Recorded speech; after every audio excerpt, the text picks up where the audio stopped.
You, me, and HIFMB. Stories of Science and the Sea. Hello everybody and welcome to the next episode of the HIFMB podcast. Today I had Jasmin Groß and Elena Schall here. They are both from the Postdoc-Team of the Alfred Wegener Institute, which is our mother institution basically from HIFMB. And they were here to talk to me about the Wissenschaftszeitvertragsgesetz. The Wissenschaftszeitvertragsgesetz is the longest word in German you've ever heard. And it's an exemption to the Gesetz über Teilzeitarbeit und befristete Arbeitsverträge, which is a law that dictates after 2 years of being on a fixed-term contract, you need to be permanently employed by your employer. And the WissZeitVG is an exemption to this law that only applies to scientists. Why we talk about this law now is because it's being reformed currently, or it's meant to be being reformed, and the BMBF, the Bundesministerium für Bildung und Forschung, the Federal Administration for Education and Research, has released some statements where they want to how they want to reform this law, and it's being received with a lot of negative backlash, and we talk about this negative backlash and the whole story around it. Elena Schall is a bioacoustician, a postdoc who works in bioacoustics at the Alfred Wegener Institute, and Jasmin Groß is a food web ecologist also working with marine mammals. They both work with marine mammals, and Jasmin works at the HIFMB here and also at the Alfred Wegener Institute. So they are both postdocs. They're representing the postdoc network of the Alfred Wegener Institute, which fits well because the current reform of the WissZeitVG is actually being most negatively received from the postdoc networks. So there's a lot to talk about. I think the WissZeitVG is a law that is not very well known outside of Germany, but once you're in academia in Germany, it is a big deal. So we need to talk about it, and that's what we're going to do here. So without further ado, I give you Elena Schall and Jasmin Groß. Enjoy. Hello, everybody, and welcome to the next episode of the HIFMB podcast. And today I have Elena Schall from AWI, from the Alfred Wegener Institute, and Jasmin also from AWI, but also from our institute, HIFMB. Today we are talking about one of the longest German words, I think, that I've ever seen, the Wissenschaftszeitvertragsgesetz, which is kind of an oddity that recently was announced to be reformed by our government. It's abbreviated the WissZeitVG, and it kind of means... What does it mean? Okay, maybe I take it. Yeah. Hi everyone, I'm Jasmin. And basically it is a law that is allowing research institutes and universities in Germany to cut the amount of time that PhDs and postdocs are allowed to work in the academic sector. So you can work in the academic sector for 6 years prior to earning your PhD, and then 6 years after actually receiving your PhD. So in total, you are allowed to work in the academic system for 12 years. And after that, if you haven't gotten a permanent position, then you're not allowed to work in the academic sector anymore, at least not at a research institute that hires you. You would be allowed to do that if you have third-party funding to basically pay yourself your own salary. This is kind of sorry. So it's in summary, it's the limitation of time-limited contracts. So it limits the time that they can give you time-limited contracts. So that's what the law says basically. And that's kind of special for Germany, right? Like, or that makes Germany special in a way for research, because I don't know of any country that also has this law. Yeah, I think the difference in most of the countries is that there is no law for regulating that you cannot be on time-limited contract for the rest of your life, basically. Yeah. So in any other country, they just have you on 2-year contracts until you go to pension. Yeah. And in Germany, there is a law that does not allow that. So any company is only allowed to give you a time-limited contract for 2 years, and then they have to give you a permanent contract if they want to keep you. Yeah. And that's the case for engineers, for anyone who's working on administration stuff and everything like this. Yeah. Except for scientists, where it's allowed to give us a time-limited contracts for the 6 years prior to PhD and 6 years after. Yeah.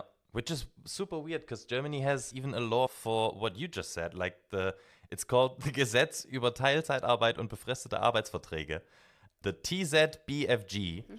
And that exactly says what you just said. So that after 2 years, they have to fully employ you and like get rid of your temporary contract.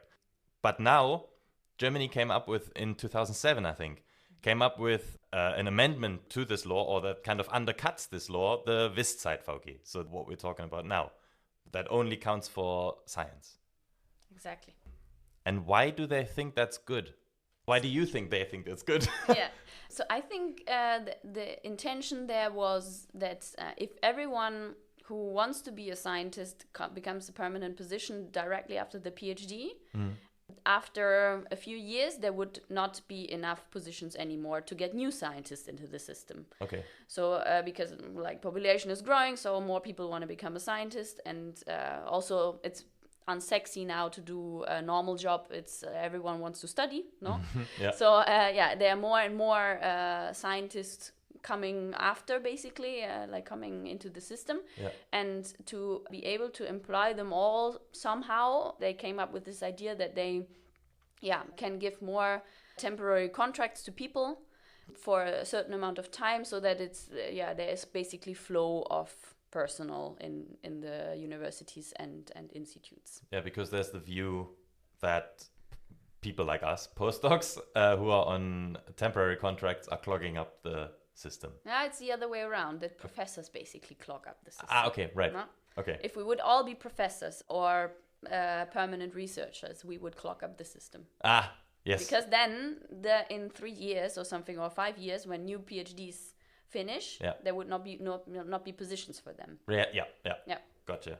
And I think they really also fear that if you don't have any new scientists coming into the system, that there would not be any innovation in the system. Yeah. So basically what they're saying is that everyone who has a permanent position in research is no longer innovative. So all the professors basically don't have any ideas anymore, which is why we need to constantly have new people coming into the system, because if you're permanently employed, you don't have any new ideas anymore. This is super strange. Like, let me give you a couple of numbers and facts that I got from you. So I didn't come up with these. Thank you for bringing me those numbers. So early career researchers, ECRs, they are about 82% that are on fixed term contracts. That is a median. And with a median of 17 months and with a mean of 23 months. And on average, early career researchers in research positions work under 8 contracts in 12 years. That is from a study in 2022. So this is very atypical for any employment situation. Yes, absolutely. And especially if you consider that the median length there was 17 months. The average PhD in Germany takes about 5.8 years. And so even if you are doing your PhD research, you usually only have a median contract length of 17 months. So you even need multiple contracts to even finish your PhD. That's right. So the same study also did a survey of early career researchers, and 90% of them questioned in the survey that these working conditions are negatively impacting their private lives. 33% postponed family planning because of that, and 19% reported that their contracts ended during parental leave even. That's wild. That should be 0. Yeah, okay. So first of all, who are you two actually? Like a quick introduction of you, and why are we talking about this topic? Yeah, so we're both researchers at the Alfred Wegener Institute, or the HFMB, which is a sub-institute of the a daughter institute. Yeah. We are postdocs, so we finished our PhD a couple of years ago, more or less, have now a temporary contract, as many others. Yeah. And we are supposed to work on science in some, like in my case, it's acoustics for marine mammals and fish in the polar oceans. And you have usually like 3 years. That's lucky, 3 years, I think. It could also be 2 year, 1 year contract of a postdoc. And then you're supposed to work on science there. And we also additionally took on a service role, basically. We're part of the Postdoc-Team, so we are representing all postdocs in the institute to talk to human research, the directorate, politicians, and try to get our needs out in the world and make them understand what we need to have a good career, a good work-life balance, and all these things. Yeah. For example, we also want to work on what home office rules are in these institutes, because we are very international and we are only allowed to work from home in Germany. And a lot of people have families outside of Germany. But yeah, and one other aspect is then, a big aspect we have been working on is this law, so the WissZeitVG, and what it does to our working conditions, our private lives, and what could be done to make it better, because there is reform happening right now to this law. So yeah. Exactly. Which is why this is currently at the forefront of science's mind in Germany. What exactly happened? So there was a reform in 2016 already to the law established in 2007. And now they want to re-reform it. Yeah, because in 2016, not much has been changed, and then they have been evaluating what the impact of this law is on people's life, on scientific quality, on teaching quality especially. And yeah, the outcome of this evaluation is not very positive. Yeah. Because I mean, it's very obvious that when you see that people who are always rushing to get the next contract, that the quality of what they do will be rushed as well. So they will publish anything quick, and they will teach anything quick, and that's how the quality of teaching and science then looks like. Yeah, makes sense. And that's what they found in the evaluation. Exactly. Yeah, okay, right. I think what they also found is that people weren't particularly happy with having a lack of planning security in their personal life, because if you every 1 to 2 to 3 years have to look for a new position, which in the research area could also be internationally, it is not very easy to have a family, take care of parents, and most PhDs actually finish their projects around the age of 30. So just about the time that is, the time to have kids, or the time when parents start becoming elderly, maybe needing more care. So they actually found that very much goes against family planning, and that a lot of researchers don't have any kids because they do not have permanent positions. So no security of where they're going to live, where their next paycheck comes from. Yeah. Or they get kids like at almost 40, because then that's the time where you usually get a permanent position, if you get one, or you go out of science. And I don't think that it's by choice. I don't think we choose to be old parents, but it's just how we can do it. No, and exactly. It's a bit unfair. Absolutely. Like it said in the survey, like 33% postponed family planning because of that. In comparison to other countries, does this law not make Germany very unattractive for anyone, for excellent researchers wanting to come here? I think it technically does. Unfortunately, I don't think it's advertised a lot. So a lot of international PhDs and postdocs coming to Germany, attracted by a high quality of living standard in the country itself.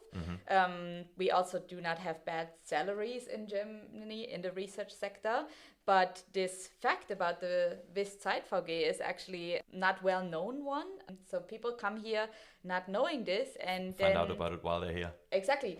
Then the clock starts ticking the moment they get a contract here, and they might be lucky to get 2-3 year contracts, and then they're 6 years up, and then suddenly human resources tells them, oh, sorry, we can't hire you anymore because you've done your 6 years under the Wissenschaftszeitvertragsgesetz as a postdoc, and you are no longer hireable. If you want to continue working, apply for some third-party funding. Yeah, but we don't want to point out here that it is good as it is in other countries that you can have a temporary contract forever, no? Because I actually think it is better that they should give you a permanent contract at some point. Which is, I guess, what they were aiming at with... Exactly. Yeah. But then if you don't provide more money to the institutes and universities, then how are they going to do that? Yeah, that didn't happen. That part didn't happen. And I think that's also why they're trying to look to reform the law again now, because they noticed that their initial plan of bringing people into permanent positions just later isn't working. And then 2016, the reform didn't change anything. And now we still have a lot of unhappy researchers, or are actually losing a lot of talent because the scientists just have to leave the system. And so we're losing a lot of very smart people in the academic sector. Yeah, absolutely. So when this evaluation happened, do you know when it happened roughly? The evaluation I think the results were last year, at beginning of the year. Okay. So I guess it took 1 or 2 years or 1.5 years to do all the the questionnaires and all this. But okay. And then you as a postdoc team reacted to this with a petition. Yes, we saw an information event that was hosted by two of the key unions that are representing researchers in Germany. And at the end of the information session, they basically called for action.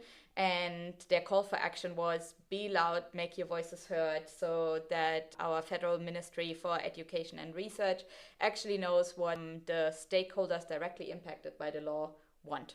So that's when we jumped into action and started writing a petition. Yeah, and that became quite a job.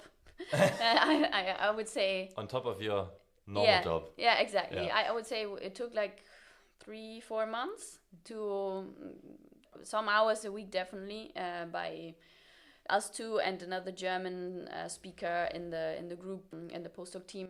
Yeah, and it ended up to be 10 pages. First, we wrote it in English, and then we translated it to German because to send it also to non-English speakers, or because the law is in German. So as the long name suggests. Yeah. And so it's not 100% just our idea that just came out of nothing. We based our concept on ideas that were proposed before by the Junge Akademie. So the Young Academics is also it's not a labor union, but it's like a union of... I would say it's a representative body of early career researchers in Germany. Yeah. Okay. And what, anyways, in the European law is already defined as who is a R1 researcher, so a researcher earning the PhD still and so forth. There are stages you have to go through. And then we have thought of all these stages from PhD student to professor and in between, and what we think should be the conditions these people should work in. Yeah. Because, of course, if you just leave it to everyone can do whatever they want to, it would probably not become a good working condition for everyone everywhere, because some directors might have more empathy with PhD students than others, and then it's not a real fair system. So that's why you actually need the law at the end. What we have defined there is minimum contract length for all these stages. For example, for PhDs, 4 years, because a lot of the average time is 4 point something years, 4.1 or something like this. I think it's 5.8, but we proposed 4 because that's the international standard. That's the okay, yeah. Right, okay. But 5.8 also includes social science.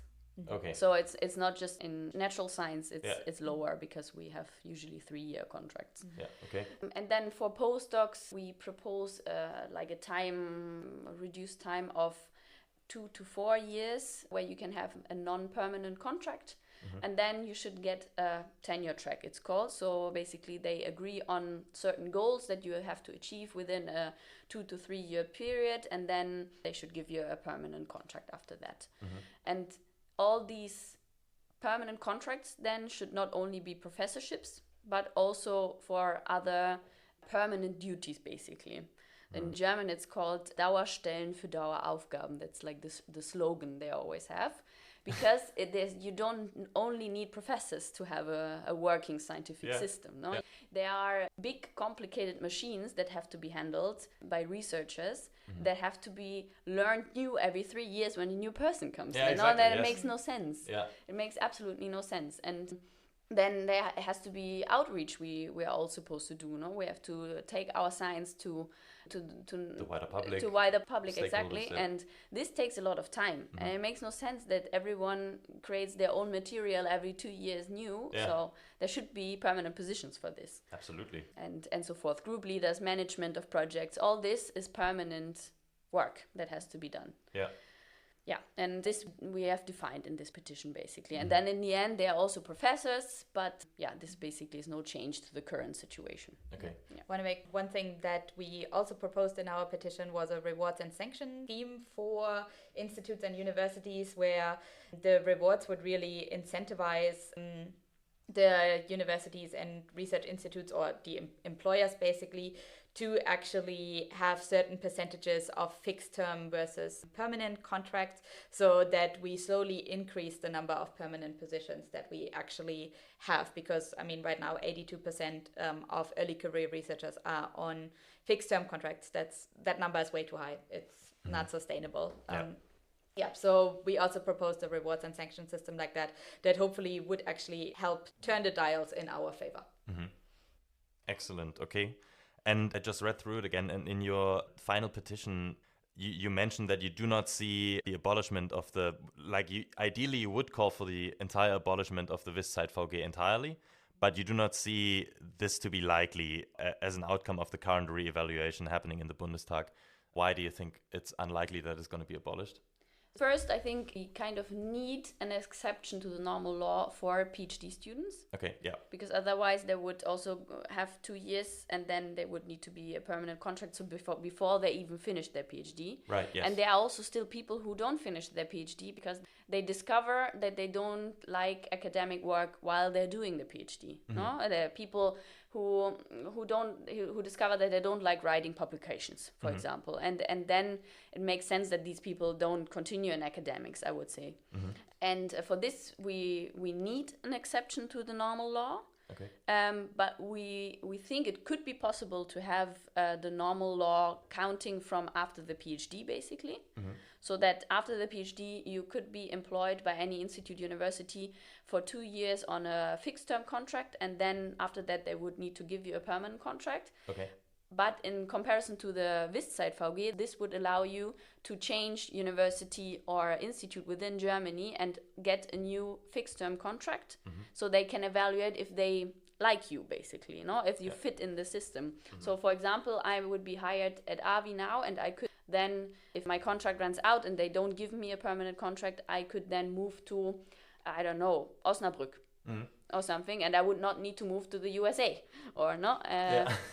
Yeah, I mean, it would be a little bit closer to my family, maybe, more feasible for exactly. Because I might also have a partner who wants to move with me, and moving to a different country might be family life. Yeah, absolutely. Exactly, and the normal law after the PhD would then allow for this, so that you move between institutes and universities within Germany if you have not found your perfect spot, basically.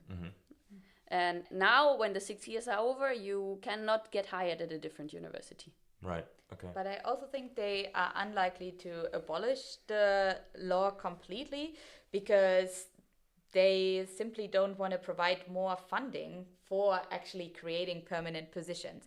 And in Germany, the big problem is that this law is actually at the federal level, but a lot of our funding for universities and research institutes is actually at the state level. Of course. So the federal government wants to use this law to force the states to put more funding into the academic sector, but that hasn't been working thus far. So I think they are unlikely to give up on this plan of trying to force the states to invest more money, but the federal government is also not willing to invest more money. Even though this should go hand in hand, I feel like. Yep. Okay. So, and then the evaluation came out, then your petition to the evaluation came out, and then they released the Bundesministerium für Bildung und Forschung, the Federal Ministry for Education and Research, then came out with an Eckpunktepapier. So that's like briefly summarizing the reform that they plan, basically. So a brief summary. And what happened then? So they then released that, and thinking that they might have seen your petition. Yeah. Well, so what happened then was a really big backlash, because there were I think 5 or 6 key points that they released. And the points that they released for the PhD phase were actually quite well received, because they stated, for example, that all PhDs should have a minimum contract length of 3 years. So that would be a big improvement to the current median of 17 months. Yeah. Okay. But for the postdoc phase, they really want to reduce the time that you are allowed to be on a fixed term contract down from 6 years, so the current 6 years, down to 3 years. So that would basically mean that you have 3 years after your PhD completion to basically become a professor, to to get a permanent position. Yeah. Because there isn't many other permanent positions in the German academic system besides professorships. And that is kind of what a lot of people really don't see happening. A lot of people think that it's simply not feasible within 3 years to go from completing your PhD to getting a permanent position with a lot of responsibility like a professorship. Yeah. What they say, what the BMBF always calls it, it's like a qualification phase still, your postdoc basically. And if they see it as a qualification phase, then you would, in these 3 years, you would need to simultaneously apply for projects, gain supervision experience, complete research, publish at a high level, and apply for a permanent position within the proposed timeline of 3 years. So okay, great. Leaves no time to do science, actually. Yeah, exactly. Yeah, it is really like this, because you have maybe a 3-year contract, but in the last year you already get nervous that your contract runs out, and you cannot just apply to. There are not so many jobs you can apply to. There are basically no jobs you can apply to. So the only thing you can do is either make contact with people who might be able to create a position for you, or you apply, or simultaneously probably apply to a lot of third-party funding, which makes you spend of a 3-year contract at least 1 year of only doing this. So all the money that is going into your salary is basically to apply for more money for a new salary, which is wasted money. It's tax money that it's wasted. Yeah. And I guess, I mean, if we're speaking about this qualification, which is the main reason why they say we can be on fixed-term contracts rather than permanent contract, that would mean the 3 of us sitting here, we are all still in training. So the 3 years of undergrad that we did, the 2 years of postgrad that we did, plus the 3 to 4 years of PhD that we didn't qualify us enough to actually have a permanent position. We're still underqualified. 10 years at university. Yeah, but if you then apply to a normal job, you're overqualified. No, if you try it outside academic, then you're overqualified. Yeah. So it's we are walking on a very thin line between over and under qualification. Yeah. There's friends that I have who wanted to apply for who have gotten a PhD and wanted to apply for a teacher job, and they thought they were overqualified. Yeah. And that's, I think, one of the main problems, that in this law, they name this qualification reason, give you a non-permanent contract everywhere, and it's written in our contracts and everything, but there's no definition of what they mean with qualification. Yeah, exactly. There's some vague lists of stuff that you are supposed to achieve, but anyways, no one can achieve all the things that they want us to, except for maybe workaholics who work really 80 hours a week. But then they go to burnout very fast. So I guess, there's no definition what they want us to be qualified for. Yeah. Because habilitation is not the thing they mean. Yeah. If they would mean that, then at least you would know what you have to do. Yeah, exactly. There's not a lot of people habilitating anymore, because you can also be a professor without it. So in the end, it's a lot of things very random and very vague somewhere in the air that you're supposed to be qualified for. Yeah, okay, right. I thought they meant, or I thought that could be the only thing that they meant, was that you are qualifying to become a professor. But I guess, no, doesn't really fly. I think habilitation is not very up to date anymore. I think not a lot of people are doing it. Exactly, yeah. And I had a friend who did an habilitation, which is, I think it's an old German way of becoming a professor. Like, it's similar to your PhD, where you write a thesis, a habilitation thesis, and then you're a professor. But a lot of funding bodies don't acknowledge this habilitation anymore. And now you're kind of... She ran herself into a Einbahnstraße in German. Dead end? Dead end, thank you. Into a dead end where she was habilitated, but then there was no funding for an habilitated professor, basically, to continue working. Yeah, and I also don't really see what this habilitation, how this increases teaching quality. Yeah. Because they should rather learn how to transmit information to a new generation than writing another thesis. Yeah, exactly. Write another thesis. I was just going to say that. And plus, not everybody at the qualification phase we're currently in wants to become a professor anyway. Exactly. Yeah. Some people, I've talked to many who are quite happy in this position as a, let's say, full-time researcher, and would like to continue this. I mean, I see the problem that I think most people, if they can choose, would choose full-time researcher. Yeah.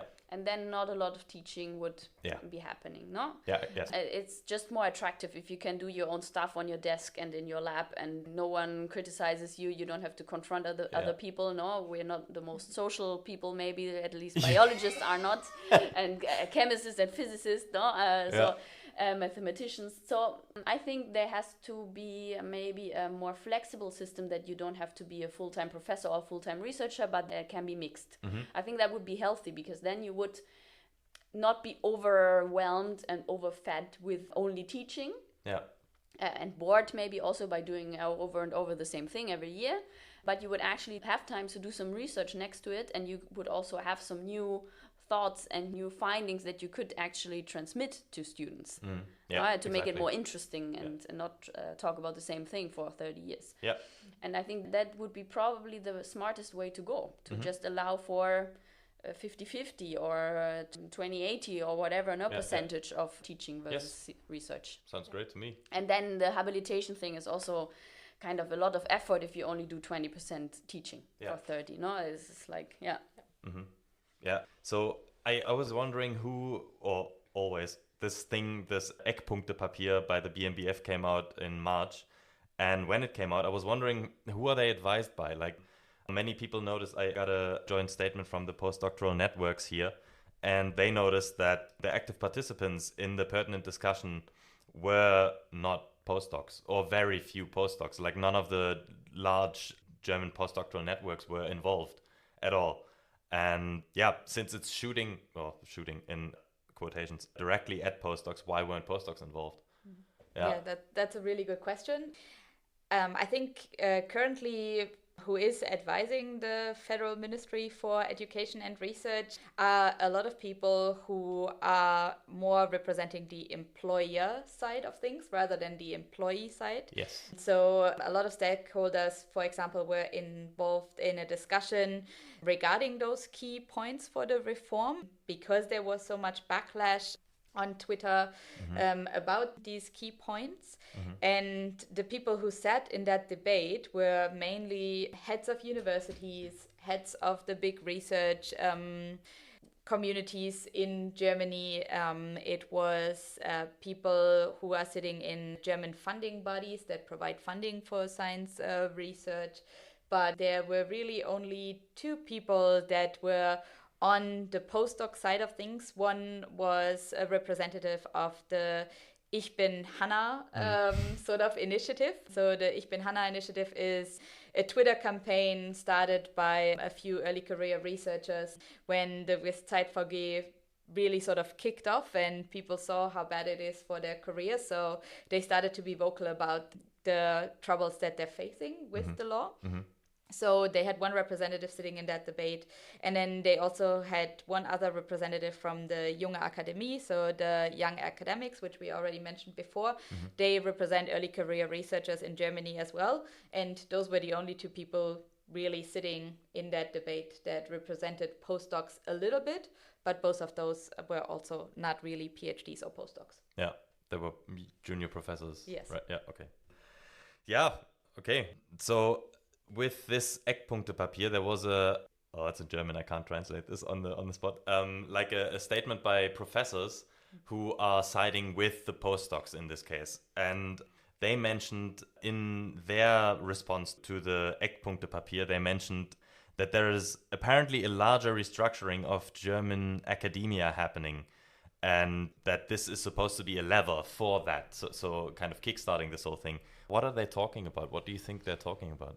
We have also sit in some political discussions, and we've met with the labor unions, and what they mean is that everyone basically agrees on that we don't need all this money in third-party funding, because there's a lot of money in this. This money is only possible to give for fixed-term contracts, because it's always restricted to the project length you get for this. You get this funding for. And all this money could be redistributed to universities and institutes to create permanent positions, or at least a big part of this money. We don't say, or a lot of people say that a big part of this can go to the general money a university gets Yeah. per year or per funding period Yeah. to create permanent positions, instead of going into projects and projects and projects that always run for years and Yeah. never achieve what they pretend to achieve, because you have to compete so much. Yeah, exactly. And I think that's this general restructuring that they mean, that the money has to be redistributed in a different way, and so that permanent positions can be created from this money. Yeah. I think what they're also referring to is that the German system, or what they're trying to aim for, is to slowly shift the German system towards a more Anglo-Saxon system. So right now, for example, professors usually write a habilitation to get their professorship, and they're already changing that in the system a little bit more, so that they're offering tenure track positions for early career researchers that do not include a habilitation. So that's, for example, one of those shifts. And another one of those shifts is actually that in Germany we do not have a lot of lectureship positions, and so I think they're also trying to aim to have more of those permanent positions that are actually with a higher teaching load and less of a research load, to bring those into the system. Because right now what we really have is we have a lot of early career researchers, and then we have professors, and we are really kind of lacking the middle in Germany, because we do not have lectureships like they have, for example, in the UK, in the US. I feel like that Anglo-Saxon adaptation, or that move towards the Anglo-Saxon way of academics is in large part maybe to blame a little bit, because the habilitation that we spoke about before is still like a remnant of the previous old German way of doing things, or like in some universities a couple of years ago you could still get your Dr. Reanat, which is like the German way of a PhD, equivalent to a PhD, but a lot of those old German things like habilitation, Dr. Reanat, they stick around, but the new Anglo-Saxon things are coming in as well. And now there's like a mix, and nobody really knows how to mix this properly, because it's not really very well mixable.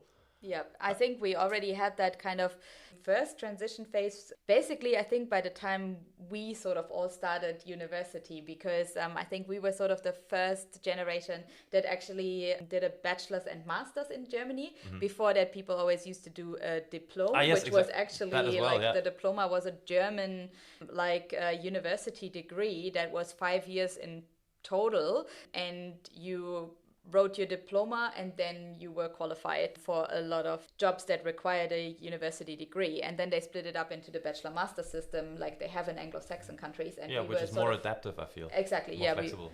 We're the first then ones you to do that. can go abroad for half of it, no? If you do a diploma, then you're kind of stuck in one university. Yeah. Exactly. So I feel like the Anglo-Saxon restructuring or adaptation is a good thing, but the old German ways are sticking around. Yeah, for sure. Yeah. We're a slow-moving country. Yeah, sometimes. Okay, and then towards all this negative press and the negative backlash on Twitter and the statement by the professors and the petition by you, how has the BMBF or how has our government reacted to this? So I think the Eckpunktepapier came out on a Friday, and like even over the weekend, there was so much backlash that they actually retracted some of the points in that Eckpunktepapier. So it was a very quick turnaround. They noticed how unhappy people were with what they proposed. Then they held this debate to hear again people's opinions. I mean, by that time, they had already been working on this for almost a year. So I'm not sure what kind of advisement they got during that time. But probably, shit, we should have asked postdocs. Yes, but then they needed that other debate. And now it's back to the drawing board again. And we're not expecting anything before the end of the summer, kind of, in terms of a new Eckpunktepapier or like a more detailed version of the reform. Yeah, but what's the next likely outcome for this? Or what do you think? I mean, I have my slight suspicion is that we actually won't end up with a lot of change in the postdoc phase. I think they will stick to the points that they made for the PhD phase. Oh yeah, is the 3 years, they didn't get retracted? No, they didn't get retracted. So the PhDs will probably get their minimum contract length of 3 years at least. Yeah. And unfortunately, I think postdocs will just be stuck with the status quo. I honestly don't think that we're moving much because people didn't really like the 3 years. They also don't like the 6 years. So we might have a number in between 3 and 6, or we might actually stick with the current 6. I don't see a lot of improvement for the postdocs actually coming out of this. But yeah, I would agree that I think the law itself would probably stay with this, but this whole debate will hopefully move something, because in the end, often these politicians in these discussion rounds also say the WissZeitVG cannot change all the things that we want to be changed. Yeah. Because it only regulates the contract length for scientists, but it does not regulate where the money goes to. No, it does not regulate how many third-party funding there is. It does not regulate if a university has to create a permanent position or not. Yeah. So yeah, there will be changes, or I hope there will be changes beyond the WissZeitVG, the distribution of money, the definition of other career stages besides professorship, so permanent researcher, management, all this. But this will take probably years, and I think no one is so sure about where this actually has to be regulated, because a lot of it is regulated on the state level. Yeah. And to make it fair so that all the states kind of are on the same page will be complicated. Yeah. I really hope we get some definitions out of the process, at least so that we know what the qualification actually is, because it's not defined right now. And I actually saw a very interesting post by a German politician who basically said that this law is an exception to the rest of the German law. Yeah. And to have an exception to a law, you need to provide really good reasons. And he actually thinks that they haven't provided really good reasons why we need this exemption. And there's a few other things that this WissZeitVG regulates besides the contract length. And one of them is, for example, that we're also not allowed to be represented by unions. So we actually cannot unionize under the WissZeitVG. And he actually said, like, there is absolutely no reason why there is an exemption that early career researchers are not allowed to unionize. So there's a mix of things going on, but I really hope we get some definitions out of it. Maybe we get out of it that we can actually unionize, because there is no good reason why we shouldn't be allowed to do that. But yeah, I think otherwise it's not going to change much for us. Now, with having read the statement of that German politician, do you still stick with your statement from the petition that you think it's unlikely to be abolished? Because it sounded like maybe it's gonna. No, I think it's unlikely that they're abolishing it, to be honest. Yeah. Okay. Yeah, because they would need to redistribute the money before. Yeah. Otherwise, if they abolish and they don't redistribute the money, then there will really be a lot of people with a PhD on the street from one day to the next, more or less, no? Because they don't create new positions, which the law can't do, but it has to be regulated over the states and the university regulations on all this. Yeah, then it's just kicking us out earlier, basically. Yeah. And a lot of people would have reason to sue for a permanent position. Oh, yeah. Because if you've been longer in your position than 2 years, then you would have reason under the normal law to sue to get your permanent position. Yeah, but for this they can do like a Übergangslösung. Like a transition phase, yeah. Yeah, they could, but I still think they're also quite worried about people suing. Yeah, okay, maybe. Okay, you said that maybe we were going to hear something from them again in summer. Maybe we can hear from you again in summer, because normally we interview our guests and like we go into their CVs a little bit. Like I want to know about you two as well. So perhaps we can keep each other updated on this and the podcast as well. Yeah, absolutely. Absolutely. We can do that. We'll see where we're going. Great. Yeah, let's hear about this again, because it needs to be talked about. Absolutely. Yeah.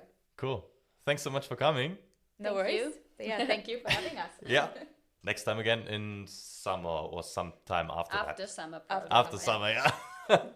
All right. Okay. Bye, everyone. Thanks so much. Want to dive deeper? Surf over to hifmb.de or follow us on Twitter at hifmb_OL.